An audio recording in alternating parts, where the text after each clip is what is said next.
Hola, bienvenidos a Los Puntos a las IES, este programa semanal de Diario de Cuba. Hoy hablamos de pues, la entrada, la revalidación de silla del régimen cubano en el Consejo de Derechos Humanos de las Naciones Unidas en una votación en la sede de la ONU en Nueva York. Esto se dio con 146 votos. Cuba fue uno de los países de América Latina que ocuparon los tres puestos destinados a la región. La lista se completó con Brasil y República Dominicana. Una veintena de organizaciones prodemocráticas, entre ellas, por ejemplo, de Frente y Transparencia Electoral, condenaron en un comunicado publicado por Demo Anlat la candidatura del régimen, alegando que el Estado cubano no cumple con sus obligaciones en materia de derechos humanos.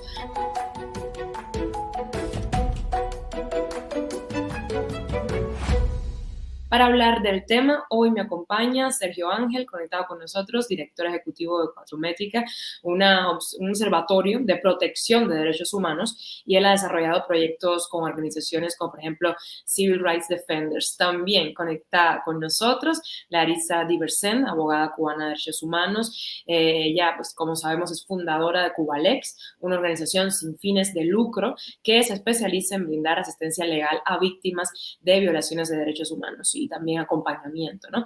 Conectada también Claudia Ordóñez, gracias por su tiempo, Claudia. Ella forma parte de la organización Artículo 19 en el programa para Centroamérica y el Caribe, es defensora de derechos humanos y especialista en desarrollo rural. Gracias a los tres, y quiero empezar con Sergio para preguntarle qué requisitos son necesarios para pertenecer al Consejo de Derechos Humanos de Naciones Unidas y cuáles no cumple Cuba. Bueno, lo primero es establecer que precisamente desde la resolución 6251 de 2006, donde se da nacimiento a este Consejo de Derechos Humanos, se establecen dentro de los requisitos precisamente el criterio de que sea uno de los Estados miembros de Naciones Unidas, uno de los 192 Estados miembros. Esto está distribuido geográficamente y en este orden de ideas, mientras que el Estado, en términos generales, cumpla con los derechos humanos, en términos generales, haga parte de los instrumentos, esté al día en sus obligaciones con Naciones Unidas, podría hacer parte de este Consejo de Derechos Humanos. Lo único que tiene que hacer es hacer una postulación.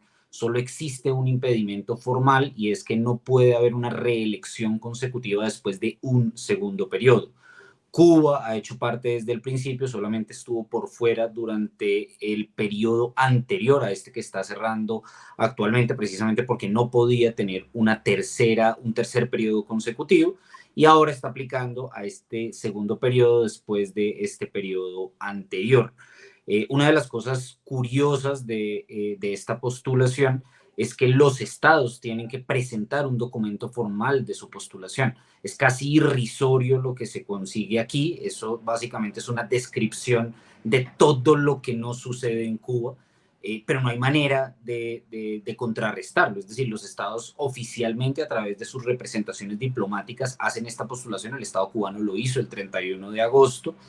Y esto no tiene una forma de contrastarse en términos de suministros de sociedad civil independiente, solamente son las representaciones diplomáticas que hacen esta postulación, haciendo básicamente un saludo a la bandera de una serie de cumplimientos que no necesariamente deben ser desarrollados o contrastados efectivamente con fuentes independientes. Solamente esta postulación se lleva o se comparte con el resto de los estados, y en una votación secreta que fue precisamente la que se desarrolló el día de ayer, 10 de octubre, pues se toma una decisión. Perú quedó por fuera y Cuba, una vez más, quedó por dentro de este instrumento. En términos legales, Cuba puede hacerlo.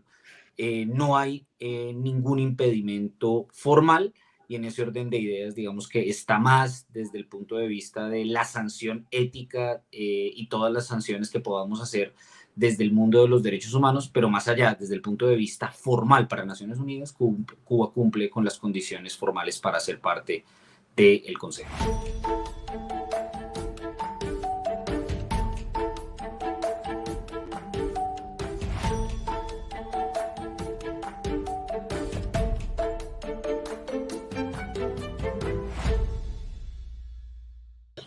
Quiero hablar con Larissa para precisamente preguntarle cuáles han sido los casos de violaciones de derechos humanos más comunes que se han visto por ejemplo, a lo largo de este año, según el trabajo que realiza Cubalex de acompañamiento y asistencia legal a las víctimas de violaciones de derechos humanos?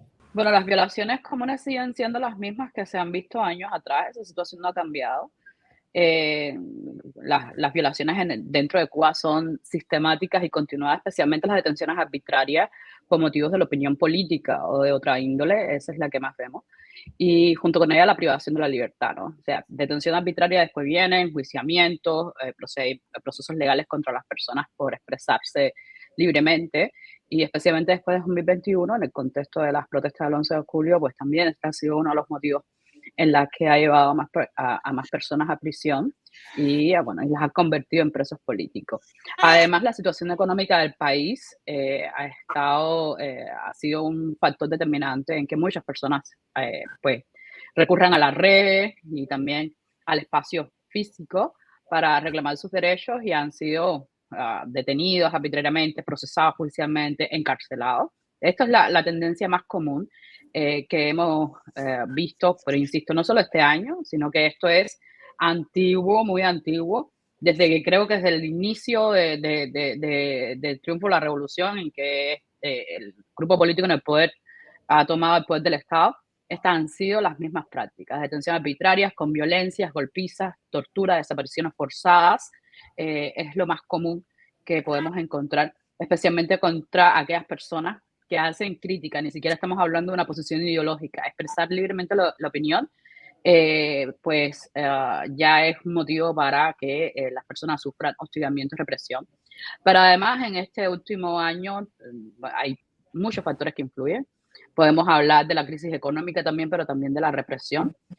Muchos grupos han sido forzados al exilio y otras personas han salido del país y se han convertido en la migración. La migración cubana es una de las más vulnerables ahora mismo en casi todas las regiones, tanto europeas como de América Latina. Esto también ha promovido el tráfico de personas en esas condiciones, cosas que el Estado cubano no está atendiendo. Sin embargo, se ha esforzado, como ya mencionó antes Jorge Ángel, en presentar su candidatura por segundo mandato consecutivo en este periodo al Consejo de Derechos Humanos, que desde que surgió este órgano, en el 2006, Cuba casi ha estado presente, es uno de los estados que más ha estado presente dentro de este órgano. Pero amén de eso, este proceso de elección no tiene la oportunidad de que las organizaciones de la sociedad civil participen con información que los estados, los diplomáticos puedan contrastar a la hora de dar su voto por un país que viola de manera sistemática y constante los derechos humanos de la población. Y esto es un aspecto de preocupación porque la comunidad internacional pues tiene que prestar atención a esta crisis, que si bien las violaciones en Cuba son históricas, las violaciones de derechos humanos son históricas, en estos 2 últimos años, después de la protesta del 11 de julio, el retroceso en materia de derechos humanos es crítico. Pero crítica la situación dentro del país. Ya no solo estamos hablando del derecho a la libertad de expresarse, estamos hablando de libertad de asociación, derecho a la alimentación, derecho a tener una vida digna de manera general. Y este apoyo que ha recibido la comunidad internacional, pues ya hemos visto los funcionarios públicamente diciendo, alabando esta elección y arrogándose méritos que no tiene el país, y que es de preocupación que esté un órgano que tiene la misión de velar por la protección de los derechos humanos a nivel mundial. Gracias, Larissa. Volveremos contigo. Claudia, quiero hablar en comparación, ¿no?, con el resto de países de la región. ¿Cuál es la situación de los derechos humanos en Cuba? Sí, muy bien, Wendy. Mira, pues como bien lo dijo Larissa, la situación de Cuba es una situación crítica en materia de derechos humanos. Aquí, digamos, frente al contexto regional, pues nos encontramos con que Cuba es un sistema totalitario, donde no solo se prohíbe el ejercicio de derechos, sino que se castiga su propio ejercicio.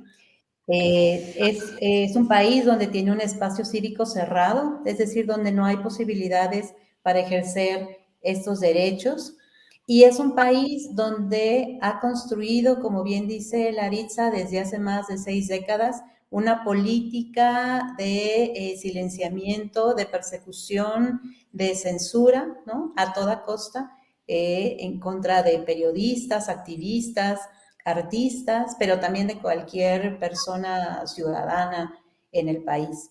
Entonces, si bien, digamos, te puedo mencionar que hay una tendencia regional que va en aumento hacia las formas autoritarias del ejercicio del poder, hacia el desconocimiento de los derechos humanos de la ciudadanía, es muy importante también decir que en Cuba es particularmente especial, digamos, por esa construcción que se viene dando desde hace más de 6 décadas de un Estado que se organiza en todas sus estructuras, en todos sus poderes, para generar una política de negación, de obstaculización y de castigo al ejercicio de los derechos humanos. Y esto lo hace muy particular respecto a otros países, si bien hay elementos que son coincidentes, ¿no? Con, por ejemplo, con países como Nicaragua, donde también son perseguidos, encarcelados, periodistas, activistas, y también podríamos hablar recientemente, desde hace una década más o menos, de Guatemala,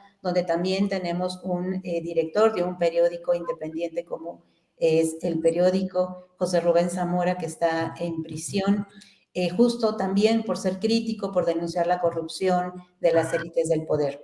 Entonces, con esto, lo que quiero decir es que en Cuba hemos identificado como un Estado que se ha preparado muy bien, que se ha consolidado en el ejercicio del poder totalitario, que ha tenido de la mano, como ya dijeron mis colegas, instrumentos normativos que se han venido desarrollando particularmente desde el 2018 para castigar y no dejar como ninguna luz, ningún hueco por donde pueda haber algún ejercicio, ya sea desde el ámbito digital, desde el ámbito físico, desde las telecomunicaciones, desde la organización, la propia posibilidad de organizarte. Si tienes como una relación o un vínculo con organizaciones internacionales, ya es motivo de una sanción. Lo mismo si compartes información con entidades, personas, organizaciones, incluso embajadas, también ya es motivo de una sanción. Entonces,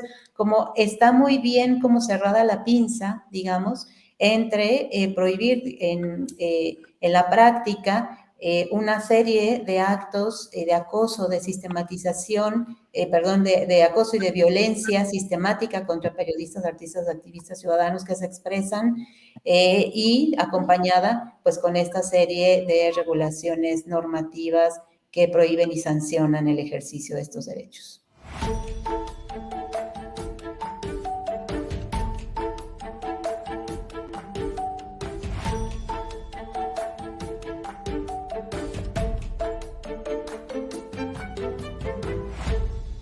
Gracias, Claudia. Sergio, quiero preguntarle qué impacto tendrá para una organización como el Consejo de Derechos Humanos de la ONU la pertenencia, ¿no?, la membresía de Cuba, por ejemplo, en su legitimidad, en lo que puedan pensar de esta organización.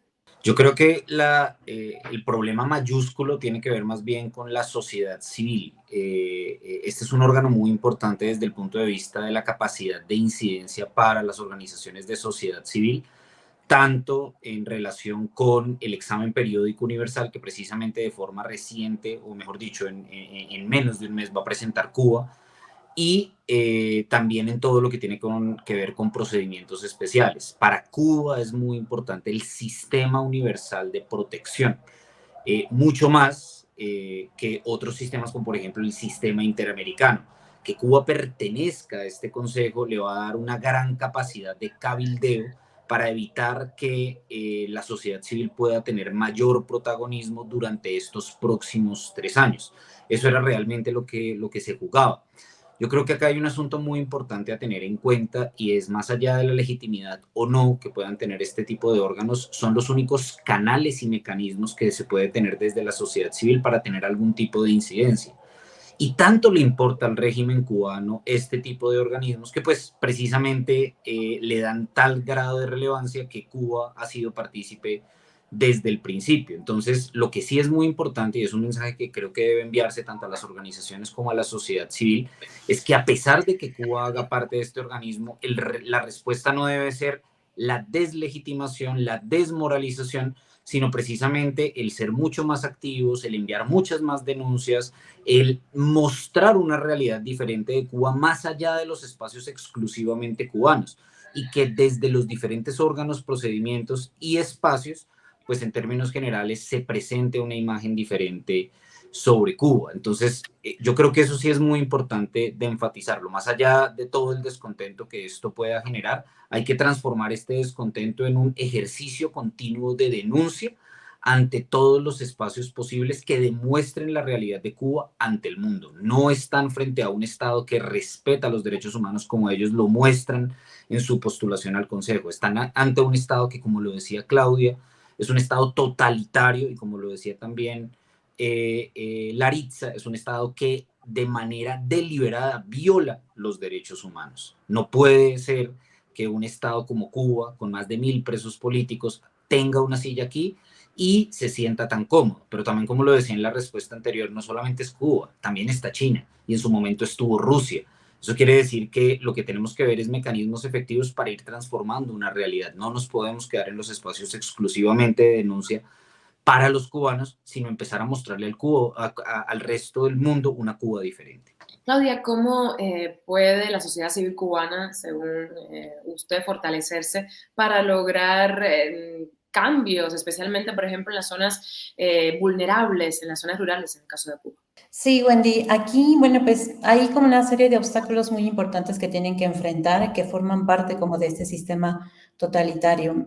Hablamos desde las agresiones sistemáticas, desde prohibir como todo ejercicio independiente de la expresión, desde los medios de comunicación independientes, las organizaciones independientes, las manifestaciones artísticas también independientes o al margen del Estado. Entonces, solo decir que a pesar de que ha habido una represión muy importante y sistemática, hay voces que siguen escuchándose al interior de la isla. Y esto es muy importante porque si bien hay una política totalmente represiva, estas voces ahí están. Y digamos que están porque representan una inconformidad, digamos, una situación de vida con una falta total de libertades y de una vida digna en cuanto a derechos económicos, sociales y culturales. Entonces, aquí digamos que siempre la respuesta para los países va a venir de adentro, digamos, la respuesta de frente al totalitarismo, a la violación sistemática de los derechos humanos, viene de adentro de los países. Si bien los elementos, los actores externos son muy importantes, sobre todo espacios como este Sistema Universal de Derechos Humanos, que tiene un papel fundamental, la organización, la información sobre los derechos, el ejercicio, pero también como la propia fuerza de las comunidades, de las provincias para articularse y organizarse y hacer frente a ese sistema totalitario, pues es algo que se ha gestado, ¿no? No es como, no existe, se ha gestado en Cuba, digamos, una muestra de esa manifestación, de esa organización, digamos, aunque fuera espontánea y no fuera algo planeado, pero las manifestaciones del 11J reflejan una situación pues ya de hartazgo y de falta de condiciones para la vida misma, que nos dice, bueno, pues ahí hay una inconformidad aunque no se permita manifestarse. Y esa inconformidad, pues eso justo puede tener cauce adquiriendo información sobre qué es, digamos, qué son los derechos, cómo pueden ejercerlo aún en este esquema totalitario, pero también sabiendo que el derecho a la organización, a defender los derechos humanos es suyo, es propio de los colectivos y de las personas, y que una forma de apropiarse, pues es esto, buscando solidaridad con los vecinos, con las vecinas, con las comunidades de enfrente, para poder irse articulando y generar acciones desde adentro. Y para eso, bueno, también, digamos, cuentan con una serie de apoyos y redes de organizaciones que estamos desde afuera viendo la manera también, pues, de apoyar en esta concientización, llevando a cabo talleres, capacitaciones, ¿no? Que sepan que, bueno, pues hay como esta red que pueden acudir más externa, pero que justo puede dar estas herramientas y también herramientas para la incidencia y para la denuncia internacional de esto que está sucediendo, como dice Sergio, que es un escándalo, es un muy mal mensaje para el Consejo de Naciones Unidas, el Consejo de Derechos Humanos de Naciones Unidas, un muy mal mensaje para el papel de Naciones Unidas.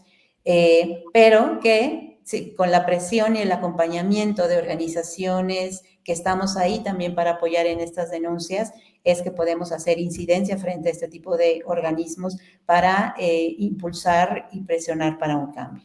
Y ya para terminar, Laritza, ¿con qué objetivo crees que el gobierno cubano presentó su candidatura ante la ONU? ¿En qué se beneficia el gobierno cubano? El Consejo de Derechos Humanos ha sido objetivo del gobierno cubano desde el inicio. De hecho, fue uno de los estados en el que más influenció para la reforma de la comisión y que se convirtió luego en consejo, ¿no? Antes de esto, Cuba tenía, por ejemplo, un experto independiente nombrado por la comisión y el ECOSOC por la situación de derechos humanos en el país. Después que se reformó el Consejo, eso no ha vuelto a pasar, aunque la situación de derechos humanos en Cuba no ha cambiado para nada. Entonces, estar en el Consejo le garantiza al Estado cubano bloquear todas aquellas resoluciones que pudieran ser de condenas al gobierno de Cuba por la violación de la situación de derechos humanos en el país. Eso es lo primero.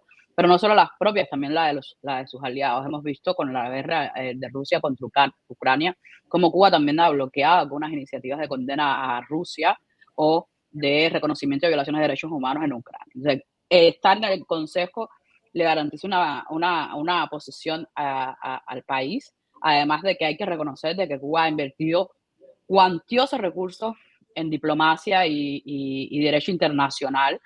Va a Naciones Unidas y cualquiera le puede decir que los cubanos son expertos en procedimientos en Naciones Unidas. Entonces, sí hay un interés renovado, pasa este término, va a descansar y cuando vuelva el otro, Cuba se va a volver a nombrar, a lanzar su candidatura como miembro del Consejo del Consejo de Derechos Humanos. Lo peligroso de esto es que está mandando un mensaje al resto de los países violadores de derechos humanos que también se creen con el derecho de estar en un organismo que tiene que velar por esto. Un mensaje totalmente equivocado.